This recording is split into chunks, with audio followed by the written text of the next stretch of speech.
మొత్తానికి మహాత్మా గాంధీ బస్ స్టాప్లో మొత్తం 76 ప్లాట్ఫామ్స్ ఉంటాయి. అందులో 16 ప్లాట్ఫామ్స్ పైకి పూర్తిగా వరద నీరు వచ్చి చేరింది. మనం ఎగ్జాక్ట్లీ ఎంజీబీఎస్ లోపల ఉన్నాము. ప్లాట్ఫామ్ నెంబర్ 1 నుంచి మొదలుకుంటే ప్లాట్ఫామ్ నెంబర్ 44 వరకు కూడా మొత్తం 16 ప్లాట్ఫామ్స్ అన్నీ కూడా పూర్తిగా మునిగిపోయినటువంటి పరిస్థితి కనిపిస్తుంది. ఉదయం నుంచి అదే పరిస్థితి నెలకొన్నటువంటి పరిస్థితి కనిపిస్తుంది. సో మనతో పాటు మాట్లాడడానికి రంగారెడ్డి ఆర్ఎం గారు మనతో పాటు ఉన్నారు. ఒకసారి వారిని అడిగి తెలుసుకునేటువంటి ప్రయత్నం చేద్దాం. విజయచంద్రక, ఎందుకంటే గతంలో ఎప్పుడు కూడా 45 ఏళ్ల చరిత్ర హైదరాబాద్ చరిత్రలో ఇంతటి వరదలు రాలేదని చెప్పేసి ఒకవైపు భాగ్యనగర వాసులు చెప్తున్నారు. మూసీకి మధ్యలో ఎంజీబీఎస్ బస్టాండ్ ఉండిపోయింది. రైట్ వైపు ఉన్నటువంటి రిటర్నింగ్ వాళ్ళు తెగిపోవడంతో ఒకసారిగా 16 ప్లాట్ఫామ్ మీదకి వరద నీరు భారీగా వచ్చి చేయడంతో బస్సులన్నింటినీ కూడా బయటకు పంపించారు. ప్రస్తుతం మనతో పాటు మాట్లాడడానికి రంగారెడ్డి ఆర్టీసీ ఆర్ఎం మనతో పాటున్నారు. మేము చెప్పండి, ఇటువంటి పరిస్థితి ఇప్పటివరకు రాలేదని చెప్పేసి ఒకవైపు భాగ్యనగర్ వాసులు చెప్తున్నారు. ఎంజీబీఎస్ పరిస్థితి ప్రస్తుతం ఎట్లా ఉంది? ఇప్పటికే ఇటు తాళ్ళ సహాయంతో కొంతమంది ప్రయాణికులను కానీ మిగతా వాళ్ళని కానీ బయటకు దాడిస్తున్న పరిస్థితి కనిపిస్తుంది. ఈ పరిస్థితి ఎప్పటిలో అదుపులోకి రావచ్చు? అంటే ఈ పరిస్థితి మీరు అన్నట్లు ఇంతవరకు ఎవరు చూడలేదండి. అక్కడ ఉన్న రిటైనింగ్ వాల్ డ్యామేజ్ అవ్వటం వల్ల అటు పక్క స్ట్రైట్గా వెళ్లాల్సిన ఫ్లో ఇమ్లీబన్లోకి రావటం జరిగింది. సో రాత్రి ఉన్న ప్రయాణికులు కొంత ఇబ్బంది పడ్డమాట వాస్తవమే. టైంకి హైడ్రా టీం, పోలీస్ డిపార్ట్మెంట్ వాళ్ళందరూ వచ్చి మేము కూడా బస్సుల్ని బయటే ఆపేసి అవుట్ గేట్ దగ్గరే వాళ్ళని ఎక్కించడం జరిగింది. సో పొద్దుటి నుంచి మేము ప్రయాణికులందరికీ విజ్ఞప్తి చేస్తున్నాము, ఇమ్లీబన్లో బస్సు ఎక్కడానికి రాకండి, మీకు కావాల్సిన ఏర్పాట్లన్నీ ఆర్ఎం గారు ఉప్పాల్, ఎల్బీ నగర్ అండ్ జేబీఎస్లో చేశాము అని చెప్తున్నాము. సో ఈ అదన బస్సులన్నీ అక్కడే ఏర్పాటు చేయటం జరుగుతుంది. ఇలాంటి పరిస్థితి అయితే ఇంతకుముందు ఎప్పుడు చూడలేదండి. మేము రెగ్యులర్గా ఎంజీబీఎస్కు ప్రయాణికుల తాకిడి ఎట్లా ఉంటుంది? సగటున ఒక రోజుకి ఫెస్టివల్ సందర్భంగా అది పెరిగిందా? బస్సుల సంఖ్య మీరు ఏమైనా పెంచారా ఈసారి?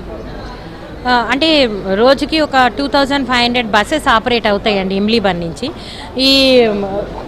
ఈ పండగ సందర్భంగా రోజుకి ఒక 500 బస్సులు అడిషనల్గా ఆపరేట్ చేయడానికి ఈ 26th, 27th అని మేము ప్లాన్ చేసుకున్నాము. సో ఈ అదనపు బస్సులన్నీ నేను చెప్పిన పాయింట్స్ నుంచి నడుస్తాయి. ఖచ్చితంగా దసరా అనేది చాలా పెద్ద పండగ కాబట్టి మనకి ఈ ప్రయాణాలన్నీ ఎక్కువ రద్దీ ఊహించాము, దానికి అనుగుణంగా ఏర్పాటు చేసుకున్నాము.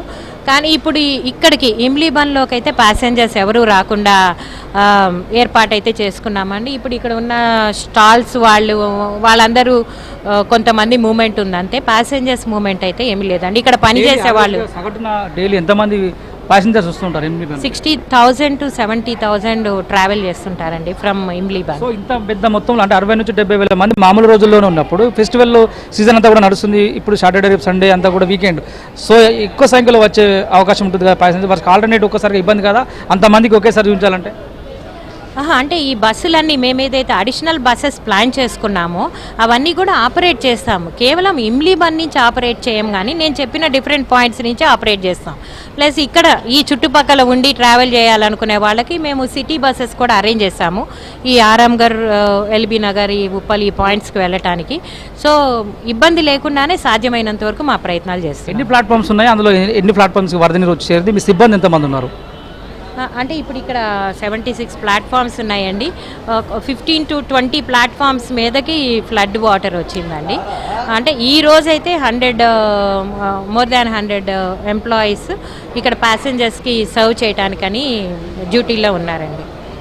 ఇది పరిస్థితి. విజయచంద్రిక, ఒకసారి విజువల్స్లో చూసే ప్రయత్నం చేయొచ్చు. సాయంత్రం వరకు వరద ఫ్లోటింగ్ తగ్గితే కనుక ఎంజీబీఎస్లో బస్సుల కనెక్టివిటీ యథావిధిగా వచ్చే అవకాశం ఉంటుంది. ఆ తర్వాత బస్సులన్నీ కూడా అందుబాటులోకి తీసుకొస్తామని చెప్పేసి ఆర్టీసీ అధికారులు చెప్తున్నారు.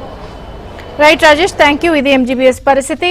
ఎవరు కూడా అక్కడికి బస్సు ఎక్కడానికి వెళ్లొద్దు అని కూడా అధికారులు చెప్తున్నారు. వివిధ ప్రాంతాల్లో కూడా ప్రత్యేకంగా ఏర్పాట్లు చేసినట్టుగా తెలుస్తోంది.